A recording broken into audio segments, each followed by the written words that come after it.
দেখতেছি একদম রাক্ষস বরবাদ এদের মানে এই যে যেই টাইপের সিনেমা দেখছে এটার থেকে অনেক বেশি আলাদা করার চিন্তা করতেছে, অনেক বেশি। গল্প, কস্টিউম, বিজিএম ও ভিজুয়াল লুক সবকিছুতেই থাকবে রাজকীয় ভিন্নতা। রাক্ষস বরবাদের আশেপাশেই এই প্রোডাকশন নাই, এইটার প্রোডাকশন ডিজাইনটাই একদমই আলাদা।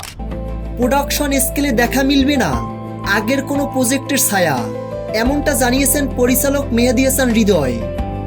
চ্যানেল আই-এর বিশেষ সাক্ষাৎকারে মেহেদী হাসান হৃদয় আরও বলেন, মেগাস্টার শাকিব খানের নতুন অ্যাকশন প্রজেক্ট নিয়ে বরবাদ বা রাক্ষস একই ইউনিভার্সের কাজ হলেও মেগাস্টার শাকিব খানের এই নতুন সিনেমার মেকিং, লোকেশন ও অ্যাকশন ডিজাইন হবে সম্পূর্ণ নতুন ধাঁচের। গল্প থেকে শুরু করে কস্টিউম ও বিজিএম সবকিছুতেই থাকবে নতুন চমক। পরিচালক মেহেদী হাসান হৃদয় স্পষ্ট করে জানান, আগের কাজগুলোর সাথে এর কোনো মিলই পাওয়া যাবে না। ভক্তরা অনেক বেশি এক্সাইটেড 2027 সালের রোজারিদের শাকিব খানের নতুন সিনেমা নিঃস্ব নিয়ে।